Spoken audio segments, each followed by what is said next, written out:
Hello everyone, welcome back to the Global Conflict News channel. Please subscribe my channel. Imagine the streets of a city that has been the center of global attention for decades.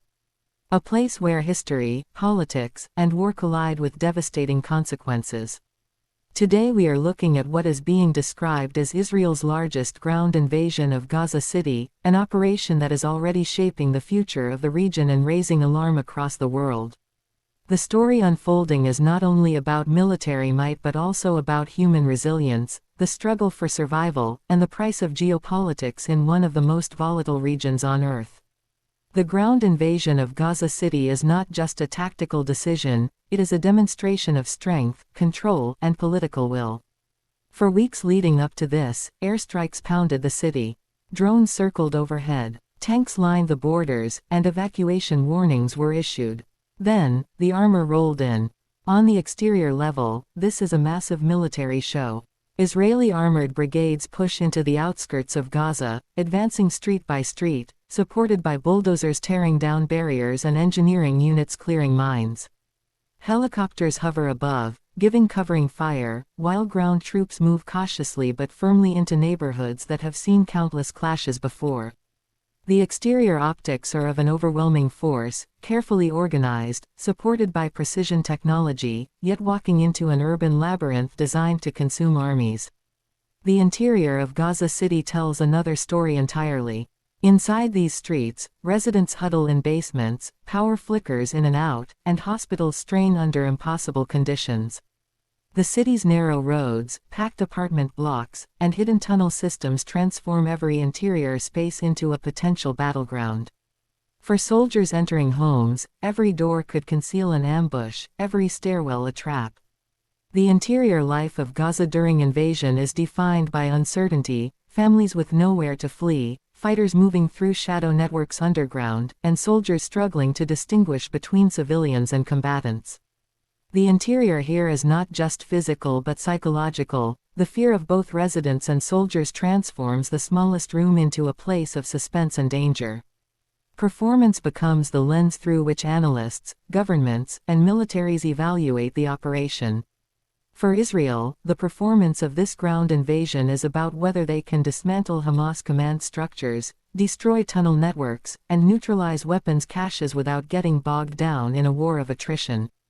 Their performance is measured in speed, precision, and how quickly they can declare victory. Yet for Hamas, performance looks different. It is about slowing the Israeli advance, inflicting casualties, and showing the world that resistance is alive despite overwhelming odds. For civilians, performance is not measured in victory or defeat but in survival, whether they can endure long enough for aid to reach them, for the bombing to stop, or for the world to intervene. Safety features in a war zone sound almost contradictory, but both sides employ measures designed to increase protection. Israeli forces rely on heavily armored tanks, advanced electronic warfare systems to jam improvised explosive devices, and protective gear for infantry moving through tight urban corridors. For civilians, safety features come in the form of early warning alerts, evacuation corridors, and designated safe zones, though in reality these often collapse under the intensity of combat. Many families seek safety in hospitals, schools, or United Nations shelters, yet even these places have proven vulnerable in the past. The concept of safety is fragile, and in a city under siege, safety features are less about guarantees and more about chances. The unique selling points of this invasion are scale, symbolism, and the combined use of technology and ground power. Unlike previous incursions, this is being described as the largest ground offensive, signaling a strategic shift. Israel is showcasing the depth of its military capabilities, coordinating air, sea, and land forces, integrating intelligence from drones and satellites, and using real-time data to guide troops on the ground. It is also symbolic, demonstrating to its own citizens, its enemies, and the world that Israel is willing to escalate in order to dismantle Hamas. For Hamas, the unique selling point lies in their resilience. They present themselves as defenders of Gaza, using tunnels, guerrilla tactics, and the dense urban environment to level the playing field against a technologically superior opponent.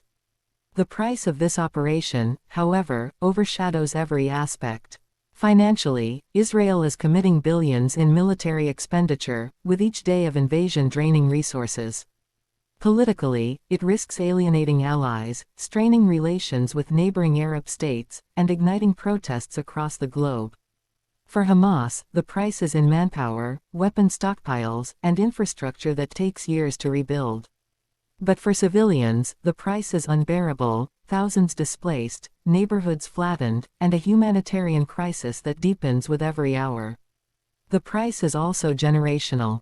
Each destroyed home, each lost family member plants seeds of anger and grief that fuel future conflict, ensuring that the human cost will extend far beyond the battlefield.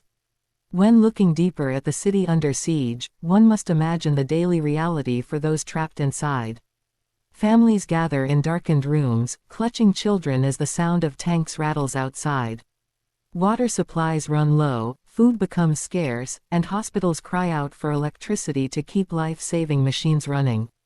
On the Israeli side, soldiers write farewell notes to families, aware that urban combat is the deadliest kind of warfare. The haunting reality is that both sides are bound to suffer, even as governments speak in the language of strategy and objectives. The unfolding situation also speaks to the evolution of modern warfare.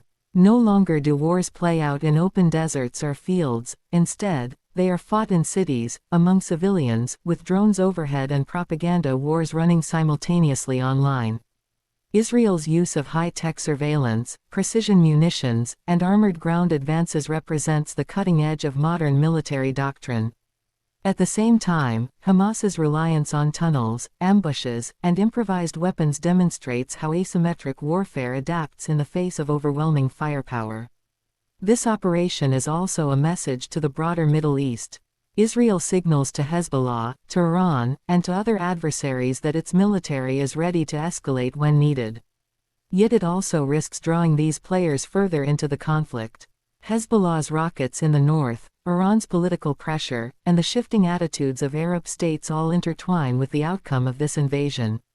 The regional consequences may be as significant as the immediate battle. Global reaction adds another dimension. The United States voices support for Israel's right to defend itself but faces pressure from international organizations and domestic critics to call for restraint. The United Nations issues urgent appeals for ceasefires and humanitarian corridors. Across Europe, protests erupt, demanding an end to the violence. In Arab capitals, outrage grows, with leaders balancing between diplomatic ties and public anger. The invasion thus becomes not just a military act but a catalyst for shifting alliances and political calculations worldwide. What makes this ground invasion distinct is its ability to simultaneously represent both overwhelming force and profound vulnerability. Israel appears strong, with tanks and drones pressing forward. Yet, the vulnerability of fighting in dense urban terrain means casualties are inevitable, and victory is never absolute. Hamas appears vulnerable, under siege by a vastly superior military. Yet their resilience, rooted in tunnels, local support, and asymmetric tactics, makes them capable of prolonging the fight. Civilians appear defenseless, yet their survival, testimony, and endurance carry power that influences global perception and future negotiations. As days pass, the humanitarian toll becomes the center of attention. Hospitals running on backup generators treat the wounded in hallways. Aid convoys line up at border crossings, waiting for green lights that may never come. Journalists risk their lives to capture the devastation, while social media floods with images that shape international opinion. The humanitarian crisis is not a byproduct but a central element of the invasion, reminding the world that modern warfare cannot be separated from civilian suffering. The story of Israel's largest ground invasion of Gaza City is therefore layered. On the surface, it is a military campaign, complete with tanks, air support, and ground troops. Beneath that surface, it is a human tragedy, defined by fear, resilience, and loss. Beyond the battlefield, it is a geopolitical drama, influencing alliances, diplomacy, and regional stability. And in the hearts of those living through it, it is a deeply personal struggle for survival. As the invasion continues, questions remain unanswered. Will Israel achieve its objectives quickly, or will the city swallow its forces in a protracted fight? Will Hamas manage to inflict enough damage to declare a form of victory? Will international pressure force a ceasefire, or will the conflict escalate into a regional war? Each day brings new developments, new tragedies, and new calculations, reminding us that in war, certainty is elusive. In conclusion, Israel's largest ground invasion of Gaza City represents a turning point.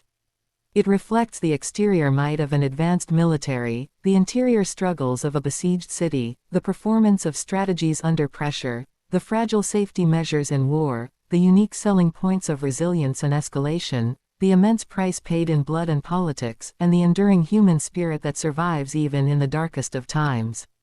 The world watches as history is written in real time, knowing that whatever the outcome, the scars left behind will shape the Middle East for generations to come.